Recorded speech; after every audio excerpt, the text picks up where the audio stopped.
कोई अच्छा चीज उससे निकल कर गया था, बढ़िया बात है, इसको कहीं दूसरे तरफ से नहीं लेना चाहिए। दारोगा बाबू एक महान स्वतंत्रता सेनानी थे। हमें लोगों के सारण, जो पहले हम लोग सारण जिला के रहने वाले थे, उसी के पंथा जो प्रखंड है बजहिया गांव में इनका जन्म हुआ था। इनके पिताजी दुनिया राय जी थे। बड़े ही साधारण परिवार था, परंतु ये छात्र जीवन में मेधावी थे और काफी अच्छे स्थान से परीक्षा में उत्तीर्ण हुआ करते थे। उच्च शिक्षा TND कॉलेज भागलपुर में इनका हुआ। शिक्षा ग्रहण करने के बाद जो उस जमाने के स्वतंत्रता आंदोलन के जो पुकार था पूज्य महात्मा गांधी जी के नेतृत्व में, सब लोगों ने आज़ादी की लड़ाई लड़ने का काम किया और देश पूज्य महात्मा गांधी जी के आह्वान पर कोई भी व्यक्ति किसी समाज का गरीब है तो गरीब के घर पर बैठा हुआ मोट अमीरों को चोर दिखाई देता है। इसलिए मैं निश्चित रूप से गरीबी का बात करूंगा और पिछड़ेपन का बात करूंगा और समाज के शोषित वंचितों का बात करूंगा। अगर रो रहा हूं तो उत्थान करने का हक है। क्या कहेंगे आज जयंती मनाया जा रहा है? सबसे पहले आप लोग चैनल अनुवारुल हक है जो शिवान के राजद नेता है। सारण के धरोहर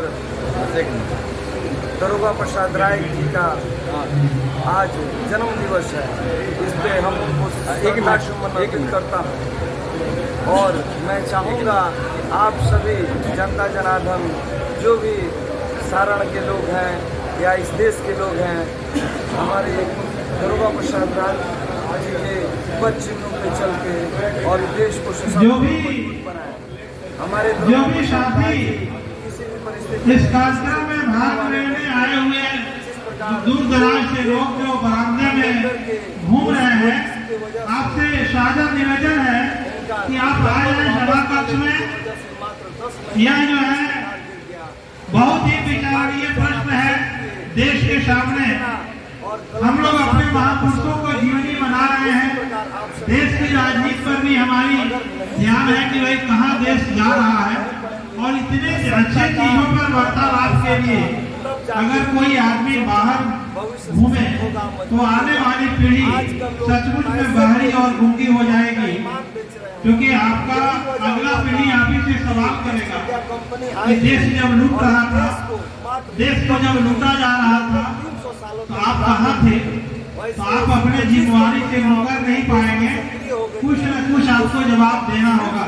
लोग देकर वोट ले रहे हैं, लोग की वजह से इस देश में सब मीडिया लोग से लग रहा है थोड़ा सा आपको टाइट कर रहे हैं अपने कार्यक्रम को। चलिए दारोगा प्रसाद राय जी के पश्चिमियों पे चल जी आप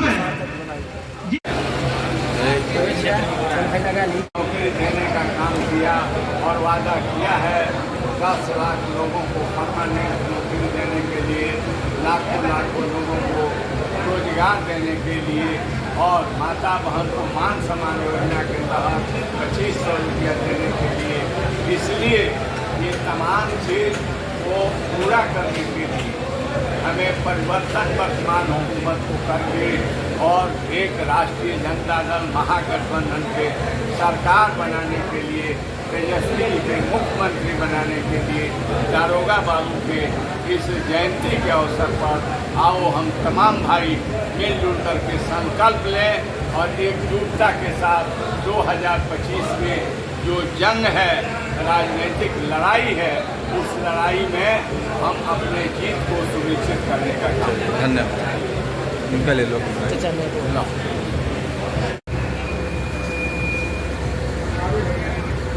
ऐसे परिवेश में जाकर के दारोगा बाबू ने इस मंच से हार्दिक स्वागत और अभिनंदन है। अनवर मोहम्मद साहब और सभी सहयोगी और साथियों का स्वागत और अभिनंदन है।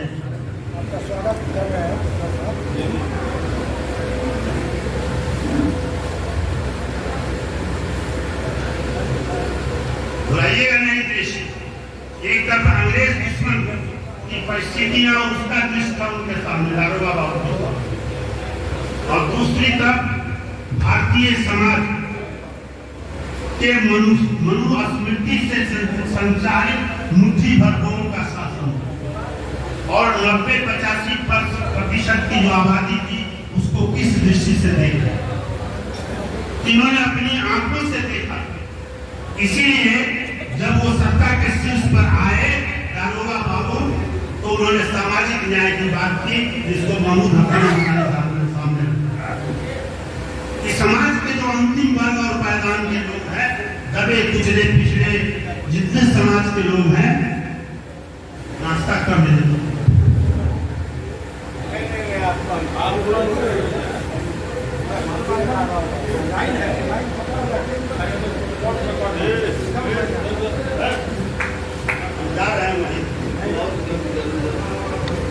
लोग आंदोलन आज 22 में पैदा ही हुए,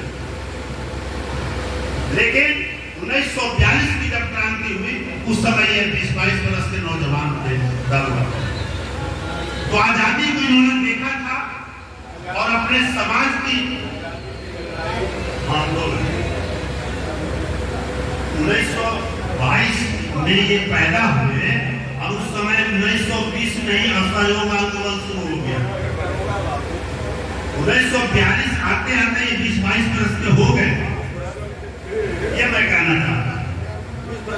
तो दारोगा बाबू का एक तरफ देश की परिस्थितियां थी सामने जब उन्होंने होश संभाला, और दूसरी तरफ भारतवर्ष की आंतरिक सामाजिक परिस्थितियां भी सामने, और उन परिस्थितियों से सबसे बड़ी परिस्थिति थी हमारे भारतवर्ष की जो सामाजिक आंतरिक परिस्थिति थी, वह बड़ी चुनौती। क्या मैं कसीदा नहीं पढ़ रहा हूं, मेरे मित्र इसको अन्यथा नहीं लेंगे, जो सच्चाई है उसको रख रहे हैं, ताकि इनको समझने में अगर मन में कोई गलतफहमी हो या कोई भ्रम हो तो वह आपका स्वयं मिल जाए। हाँ, व्यक्ति के रूप में जयप्रकाश जी ने जो बातें कही हैं, उन्होंने कई सवाल खड़े किए हैं, लेकिन उन सवालों को बहस का मुद्दा नहीं बनाना है। इसलिए बहस का मुद्दा वहां बनता है जो गैर समान विचारधारा के लोग होते हैं। हम सभी समान विचारधारा के लोग हैं, और समान विचारधारा के लोगों में भी कभी न कभी किसी बात को लेकर के कोई मनमुटाव हो सकता है, कोई मनस्य का भाव भी जागृत हो सकता है, लेकिन अपने अपने होते हैं। यह बात तो हम बंद कमरे में फरिया लेंगे, लेकिन जब मैदान की बात आएगी तो हम भारत की तरह अपनी विराटता को प्रकट करेंगे। जैसे मोदी भले हमके हमारे लिए नापसंद है, सब कुछ है, लेकिन पाकिस्तान ने जब भारत पर हमला किया, हमारे लोगों की नृशंस हत्या की, तो संपूर्ण भारत एक हो गया और अपनी एकजुटता का परिचय देके अपने सच्ची राष्ट्रभक्ति का परिचय दिया, और छद्म राष्ट्र का नारा देने वाले मोदी को ललकारा और कहा कि देखो हम तुमसे आगे हैं, भले ही मेरे पास तो प्रधानमंत्री का पद नहीं। तो यह बात है समझने। मैं बहुत गंभीरता से यह बात कहना चाहता हूं कि कोई नारा के इस महा सारस्वत कार्यक्रम के अध्यक्ष जी और इसके आयोजक हम सभी के गार्जियन, अभिभावक और राजनीति के पंडित समाज को और उसके नस्ल को बहुत बारीकी और गहराई से समझने परखने वाले हमारे बीच आज आयोजक हैं, अपने ही द्वारा स्थापित इस महाविद्यालय में सभी को बुला करके एक बड़ा सम्मान और गौरव प्रदान किया है।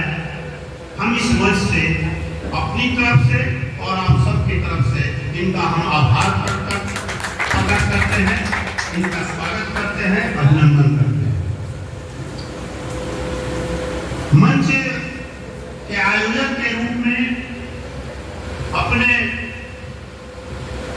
पुरखों के प्रति सदा से कृतज्ञता ज्ञापित करने वाले, अपने पुरखों के एहसान को समझने वाले, मानने वाले और उनके प्रति संपूर्ण आदर का भाव प्रकट करने वाले अवध बिहारी जी हम लोग के बीच हैं। व्यक्ति करीब से छोटा लगता है, पहाड़ दूर से छोटा लगता है, लेकिन जब पहाड़ के निकट आप जाएंगे तब उसकी विराटता आपके सामने आएगी, उसकी भव्यता, उसका विशाल रूप आपके सामने आता है। वो दूर से छोटा, उसी तरह से आदमी बहुत निकट से छोटा लगता है, छोटा महसूस होता है, लेकिन वही व्यक्ति जब दूर निकल जाता है हमसे, तब उसके व्यक्तित्व की विराटता, उसका सौम्य विचार, उसके उच्च आदर्श, सामाजिक संरचना के प्रति उनकी सजगता, व्यवहार कुशलता और समाज में समरसता स्थापित करने की वो पुनीत भावना तब प्रकट होती है जब हमसे दूर चले जाते हैं। इसलिए व्यक्ति दूर से छोटा जरूर लगता है, लेकिन वह व्यक्ति अपने व्यक्तित्व में बड़ा विराट होता है। इसको महसूस करने की चीज है, अनुभूत करने की चीज है, समझने की चीज है। मैं राजनीतिक भाषण नहीं कर रहा हूं, यह सारस्वत प्रोग्राम है, यह जयंती कार्यक्रम है, और जयंती कार्यक्रम एक ऐसे व्यक्तित्व का है जिसका आशीर्वादी के कदम है, उसी के शेर है। इसलिए हम सब लोग गलत कर जाते हैं, लेकिन ये शेर उस वक्त वो भी जंग आजादी के मुजाहिद थे और वो कमूरी में ही देश के लिए कुर्बान हो गए, आशीर्वादी। और उनका ये शेर इतना मशहूर हुआ कि जंग आजादी के साथी जो उपस्थित हैं, आप लोग चौथे स्तंभ हैं, और आप लोगों के संबंध में कहा भी गया है कि जहां न पहुंचे रवि वहां पहुंचे कवि। आप लोग आज नहीं रहते तो सरकार में जो भ्रष्टाचार फैली हुई है, इसकी प्रकाशता कहां तक जाती, और यह भ्रष्ट पदाधिकारी और सरकार जनता की कमर को कैसे तोड़ देती और अफसरशाही किस चरम तक जाती, इसका वर्णन नहीं किया जा सकता है। साथियों, काफी समय निकल चुका है, चंद शब्दों में और पूर्व के सारे वक्ता सारे विषयों पर प्रकाश डाल चुके हैं। इसलिए मैं यह कहूंगा कि नैनं छिदन्ति शस्त्राणि नैनं दहति पावकः। मनुष्य के आयु से उसकी जस की आयु अधिक होती है, और जो समाज के मूर्धन्य विद्वान लोग होते हैं, समाज के अग्रणीय लोग होते हैं, उनका अपना कोई परिवार नहीं होता। अयं निजः परो वेति कर्णाधूते दिशाम उदार चरित्रानंतु वसुधैव कुटुम्बकम्। उदार चरित्र वाले होते हैं, उनका बिहार, उनका देश अपना परिवार होता है। आप दरोगा बाबू के ही जीवनी को देख में उनके 5 पुत्र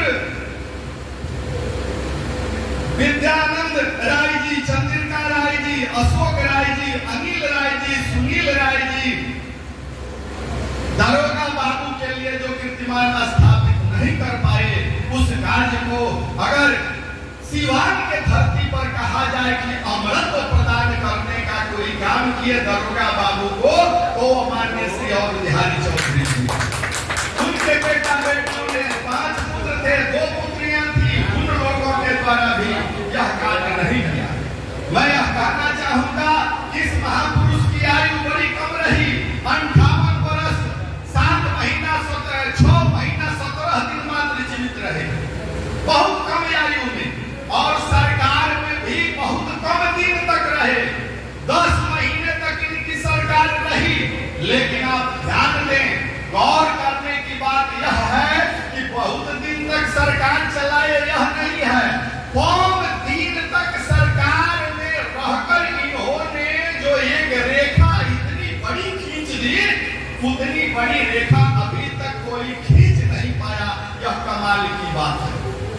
दरोगा बाबू ने 10 महीने में जो कीर्तिमान स्थापित कर दिया, दरोगा बाबू के नहीं रहने के बाद भी, मुख्यमंत्री नहीं रहने के बाद भी, जब हमारे इसी गोपालगंज बगल के जिला के गफूर साहब मुख्यमंत्री बने, फिर दरोगा बाबू को बुलाकर वित्त मंत्री रखा गया और जो मंत्रिमंडल की वरिष्ठ सलाहकार समिति थी उसमें उन्हें जगह दी गई, सम्मान दिया गया।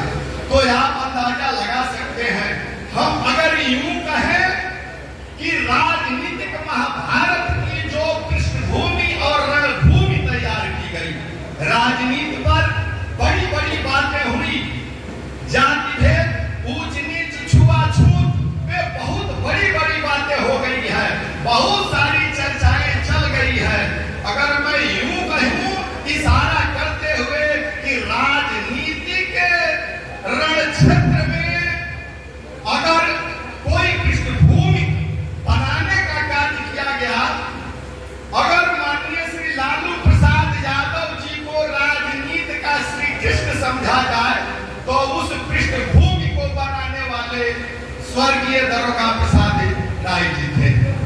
उन्होंने इस पृष्ठभूमि को बना कर दिया और माननीय लालू प्रसाद यादव जी अगर राजनीतिक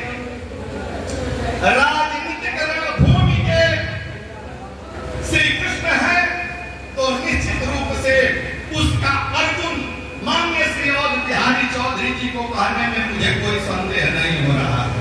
साथियों, धर्म की भी चर्चा बहुत चली। मैं कहना चाहता हूं कि धर्म भी बुरा चीज नहीं है, मजहब नहीं सिखाता आपस में भेद करना। धर्म की पाखंड गलत है, चाहे वो कोई धर्मावलंबी हो, किसी धर्म को मानने वाला हो, अगर धर्म में पाखंड करता है, धर्म से दूसरे को नुकसान पहुंचाने का कार्य करता है, अपने धर्म से समाज में विरोध और समाज में झगड़ा करवाने का काम करता है, तो उस धर्म का हम विरोध करेंगे। लेकिन जो धर्म समाज में समन्वय, समाज में वैचारिकता, समाज में आपसी प्रेम सौहार्द स्थापित करना चाहता है, तो उस धर्म का मैं सतत नमन बंदन करता हूँ। और संविधान में अधिकार है कि सभी लोग अपने धर्म के अनुसार अपनी पूजा पाठ कर सकते हैं, यह भी संविधान कहता है। और धर्म शब्द ही अपने आप में इतना विशुद्ध है कि वह कहता है कि हमारे पैर के नीचे अगर गलती से चींटी भी दबती है तो वह अपराध हमें लगता है, ऐसा नहीं करना चाहिए। गलत करना तो दूर की बात रही, इसी को कहा गया श्रीमद् भागवत गीता में कि यदा यदा ही धर्मस्य ग्लानिर्भवति भारत अभ्युत्थानम् अधर्मस्य तदात्मानं सृजाम्यहम्। तो फिर धर्म की परिभाषा को विशुद्ध रखें। मैं यह भी दावे के साथ कहना चाहता हूं, आज दरोगा बाबू की जन्म जयंती के अवसर पर हम एक टुकड़े को रो रहे हैं, वर्षों से रो रहे हैं। हारून सैलंदर साहब, यह बात आती है कि 90% और 10% की बात, 85% की बात हारून साहब और हमारे प्रोफेसर साहब। लेकिन क्या आजादी के इतने वर्षों के बाद तक हम रोते रहे कि कपड़े नहीं पहनने दिए गए, कुर्सी पर नहीं बैठने दिए गए? आज के दिन में भी यह रोना हम रो रहे हैं, तो निश्चित रूप से अपने समाज से हमने बेईमानी करने का काम किया है। हम ईमानदारी पूर्वक अपने समाज का उत्थान करने का काम नहीं किया है, हमने अपने समाज को समय नहीं दिया है, हम केवल राजनीतिक मंचों से भाषण करने का काम किए हैं। अगर मैं यूं कहूं कि वह 10% अगर गरीब लोग हैं तो वह सभी समाज के लोग हैं, और गरीब के घर पर बैठा हुआ मोर भी चोर दिखाई देता है, तो उस 10% की बात करें तो वह बहुत धन्ना सेठ लोगों की जमात है, अनिल अंबानी और धीरू भाई अंबानी अड्डानी की जमात है। यह निचले तबके के लोगों की बात नहीं है, यह भगवान जी दुबे और हरि नारायण श्रीवास्तव की बात नहीं है, यह चंद्रमा राम की बात नहीं है, यह बड़े बड़े लोगों की बात है। इसलिए कहीं न जातीय भेद है, न कहीं हम में मतभेद है। उस जमाने में भी अच्छे लोग थे, अच्छे विचार के लोग थे, उनका स्वागत है। वह चाहे दलित परिवार से आते हो या उच्च परिवार से आते, जिनकी पूर्वजों ने इस सिवान में जो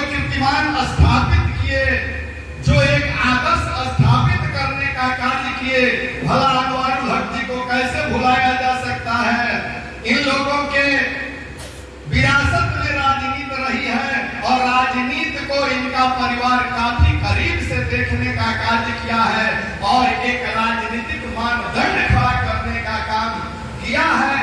बीच में कतिपय कारणों से हम मानदंड धूमिल हो रहा था। हम अनवारुल हक जी को काफी हार्दिक अभिनंदन स्वागत करते हैं कि आप आगे बढ़कर उस खोई हुई विरासत को पुनः जगाने का कार्य कर रहे हैं। इसके लिए आपको काफी बधाई है। प्राचार्य दोनों प्राचार्य इंटर कॉलेज और डिग्री कॉलेज के उपस्थित हैं, उन लोगों का भी हार्दिक अभिनंदन वंदन करता हूँ। फिर हमारे प्रमुख पति पेशकार बैठा जी, उनके भाई का स्वर्गवास हुआ है, इसलिए वे चले गए। प्रोफेसर उपेंद्र जी, अशरफ जी, संजय जी, इंद्रजीत जी। में कोई भी व्यक्ति किसी समाज का गरीब है तो गरीब के घर पर बैठा हुआ मूर्ख अमीरों को चोर दिखाई देता है। इसलिए मैं निश्चित रूप से गरीबी का बात करूंगा और पिछड़ेपन का बात करूंगा और समाज के शोषित वंचितों का बात करूंगा। अगर रो रहा हूं तो उत्थान करने का। समाजवादी विचारधारा को स्वीकारने वाले अनिल कुशवाहा जी हमारे सुंदरी पंचायत के मुखिया और बड़हरिया प्रखंड के राष्ट्रीय जनता दल के प्रखंड अध्यक्ष चंद्रमा जी, भरत सोनी जी, राजेश्वर जी, हमारे एक प्रखंड अध्यक्ष कन्हैया जी चले गए, लेकिन नगर के अध्यक्ष इंजीनियर रमेश जी उपस्थित हैं। रविंद्र पांडे जी भी पूर्व के वक्ता रह चुके हैं। हरिनारायण श्रीवास्तव जी हम लोगों के अनन्य मित्र और हर कार्यक्रमों में अपना सहयोग देते रहने वाले उपस्थित हैं। चंद्रमा जी छोटपुर, उमाकांत जी टावा, इंद्रजीत जी भादा, राहुल जी भादा अध्यक्ष बनाए गए हैं। बहुत ही सम्मानित, बहुत ही अदब के साथ मैं उनका नाम ले रहा हूँ, क्योंकि विद्वान भी हैं, एक प्रखर वक्ता भी हैं और राजद के एक सच्चे और अच्छे सिपाही भी हैं और हमारे गार्जियन के साथ हमेशा खड़े रहते हैं। और इनकी बातें हम तमाम लोगों को बड़ी अपील करती हैं